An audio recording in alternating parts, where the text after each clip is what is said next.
always starts with networking. Who do you know? Like, what are you playing? I mean, in my experience, I'm a guitar player. I've always tried starting bands, so like just recently have I like actually joined other projects that somebody hasn't started. It's all really like, if you got some friends that play guitar or whatever, or go to some open mics. If you don't know anybody, open mics is your best bet. Go to open mics. How do you find the open mics though? Go online. Go to like Facebook, Instagram. Look in your area. Like, there's Facebook pages that have a plethora of people looking for musicians or singers. There's really no excuse of like, if you really, really want to be in a band or you're really trying to start one, it's going to take some time. No, you're not going to wake up like tomorrow and like have, unless the stars just align. I'm not going to say, it's impossible, but it's expected to take some time.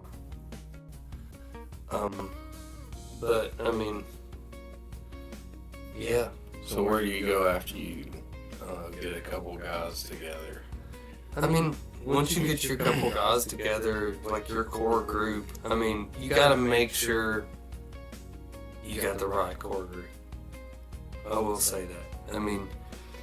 You're gonna run into people that, sometimes, it's just life. And then sometimes it's like, there's some people you want to watch out for that you don't want to let in your band.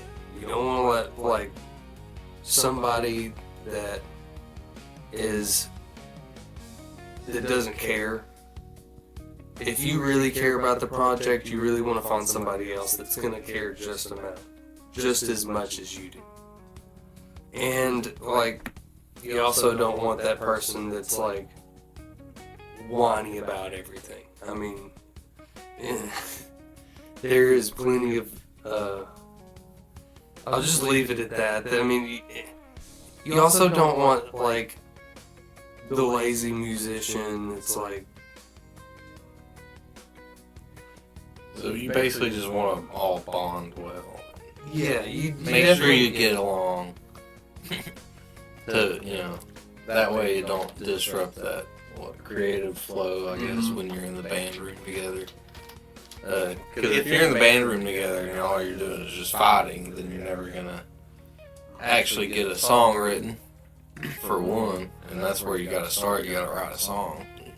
Yeah, like, if it feels like eggshells in the band room, something's wrong and somebody's either somebody's gotta go, or, you gotta handle it like a business. I was going somewhere with that.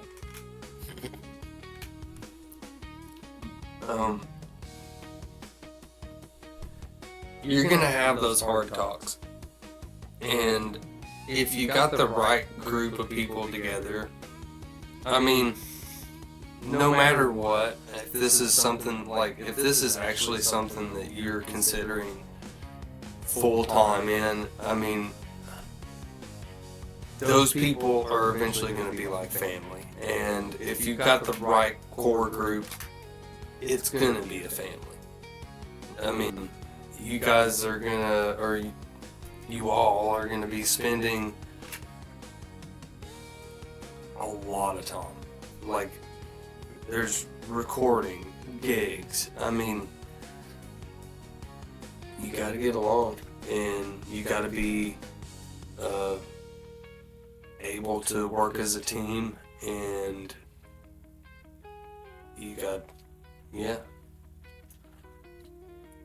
I mean, but I mean, there's gonna be hills and valleys, you know. Yeah, I'm sure you still, have your disagreements and stuff like that because, people's people.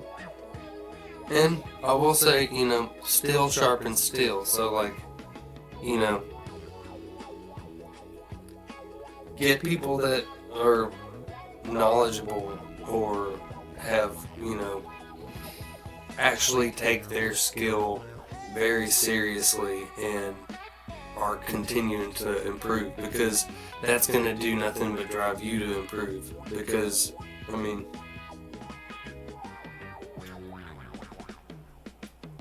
I feel like that is a very crucial element to have in the band, is because it drives it and keeps driving it forward. I mean, so after you got your like core group and stuff like that, how exactly would you I don't know, go about booking your band, or hey, I want to go play at this venue because seems like a lot of people go there, and there's other bands that I see play there, so I want to book that venue. How would I go about doing something like that? I mean, I would go, okay, let's say you've got your core group together, and you guys have got, we'll say 5 songs. I'd say a good goal as a core, like your core group, get 5 songs down together. Whether that be covers, whether that be originals. I mean, I encourage you guys to write as much original music as you can. And you get those 5 songs down, start looking for open mics. Start networking, hitting those bands up on Instagram, telling them hey, try to get your foot in the door somewhere that is going to get you in front of somebody. I mean, anybody. You just need to get in front of people. As soon as you get some music together, you guys should be out there. Put up an Instagram, get all your social media. Start treating it like a business after that. Don't let it not be fun. Because having fun at this is you have to enjoy what you're doing to do this, because if you're in it for the money, it's not gonna work. I can tell you that it will not work if you're in it for the money.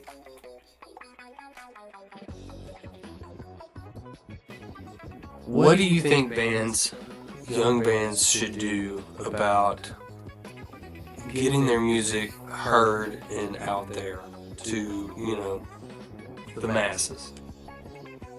How do you get your music on Spotify? How do you get your music on YouTube? How do you get your music on, I know personally we use DistroKid when we do all of our single releases and EPs and albums and stuff like that. Which that's one way that you can do it. It's pretty easy. You just upload your song to the platform. You want to do it at least a couple months in advance, because it has to go through some sort of process. You know a little bit more about that than I do. I mean, it has to go through a process. Also, Spotify has their editorial playlisting. I mean, the chances are very slim, but there's always that chance that it will get placed on an editorial playlist, especially the more you have in your discography. Well, if you're continuously uploading songs and dropping new releases, I know we ourselves plan to do once a month drop a release, that can really drive the algorithms on a lot of these apps, which will help boost your views and stuff like that. But what listens? What about you have to have it recorded before it gets put on, DistroKid. I mean, like, right. There's multiple billions of ways that you could record a song, and then everybody hates it, I know, but there's AI. There's ways to master your songs and stuff like that with plugins and stuff that a lot of people do use now. But recording wise, you could take 5 iPhones if you got 5 people in your band, take 5 iPhones, set them around what you want to record, and you can get a pretty decent live recording throwing it through Pro Tools and mixing up each of those tracks. You can get an actually pretty. We released a whole album that was from live in Virginia that we did with a bunch of iPhones, and it came out pretty solid. Yeah, it actually sounds really good. We put like a iPhone stage right, iPhone stage left. We put one behind the kit, and then we like one out in the audience. Yeah, we put one out in the audience at the merch table. And it actually picked up. It was. I can't complain. It was good. It was really good. So honestly, you can start with your phone, especially if you're just a single artist. What kind of DAW would you say? In case you don't know what DAW is, it is a digital audio workstation. What kind of software would you recommend somebody going to as some everybody's got their certain one that they want to use. We use Pro Tools. There's also FL. There's what's that? I've heard of Reaper. There's Reaper. What's the Logic? Yeah. And then, there's a bunch of different ones out there. There's also free ones out there that might not, which I've used a couple of free ones before, called iMix, and there's a few other ones, but they're very limited on what you can mix with them. But starting out, if you don't want to spend $200 on Pro Tools or something like that, or not necessarily have the money to do that, and you just want a free program to do a quick mix, download a free, something like iMix. It's free. It has it. You can pay for it, but it has a free, version of it as well. So there's plenty of that out there if you want to get started with mixing and mastering and things like that. But a really solid one is Pro Tools. It's not as expensive as it used to be, probably. Or I know from what I've heard. It used to be super expensive. I think if you want we pay $200 for Yeah, it's $200 for a year for the studio version. There is a lesser version that I think's for $100. It doesn't come with as many plugins and stuff like that. So starting out, you can, you don't necessarily have to spend a whole lot to get Pro Tools either. And then a lot of people, I think there's a free version of FL. And then there's also, I'm not entirely sure how much FL is, but a lot of people use. I've heard there's a free as well. I'm pretty sure there's a free version of Reaper too, but it only lasts for 6 months. So it's like a trial. Yeah, you get a 6-month trial and then it shuts off. But you don't even have to put in card information or anything. It just doesn't let you do anything anymore. Yeah, you just say, we won't let you open it. Yeah. So, recording wise or getting started with something like that, I would, any of those really. I would experiment, like I said, everybody likes their certain one because they get used to it and they know how it works. That's pretty much why. But, experiment, find what you like, what works best for you, is what I would say my best recommendation is. Start cheap, work your way expensive. So, I guess let's flip it around, and I want to ask, like, what do you think some of the biggest mistakes that small bands make? Other than, the record label stuff and stuff, I'm talking about, like, simple things that, like, man, wish I knew that for, like I could think, trying to think of a good example. Like, sticking around after the show. Yeah. I see a lot of young bands that as soon as they get done playing, it's like, peace out. Yeah, peace out. I'm gone. I gotta work. Like, we get it. We all work. We all got a 9 to 5 or whatever you want to call it. But, if you're trying to get your band out there and you want to get out there, it's not just going to come to you. You got to do a little bit of networking. Mm-hmm. If you're opening for somebody that's bigger than you, you might want to stick around and talk to them after the show, or at least try to. Yeah, at least say, hey, try to what's get up? in front of their face at least at some point during that show. Don't just peace out. Especially if you're opening for somebody that might be a little bit bigger than you, but still local, and that's still trying to also grow their stuff. Because if you just walk out on them, then they're gonna be like, oh well, they don't care about. They don't really care about us. We're not gonna ask them to come open for us again because they don't. They don't even seem to try. They don't even want to sell their merch. So Yeah. And also that tells me that band probably didn't even try to sell tickets. Yeah. So And that goes to another thing. I mean, most of the money is, especially if you're on a ticketed show, most of the money is going to be made, especially if you're on a merch deal. I mean, it's going to be made at the end of the night. I mean, that's another thing. First thing, when you get off stage, go straight to your merch table. Like, somebody in the band needs to go straight to the merch table as soon as you're done playing. Whether you're opening, whether you're middle slot, it don't matter. Mostly, we normally have our lead singer go do it, which is the best.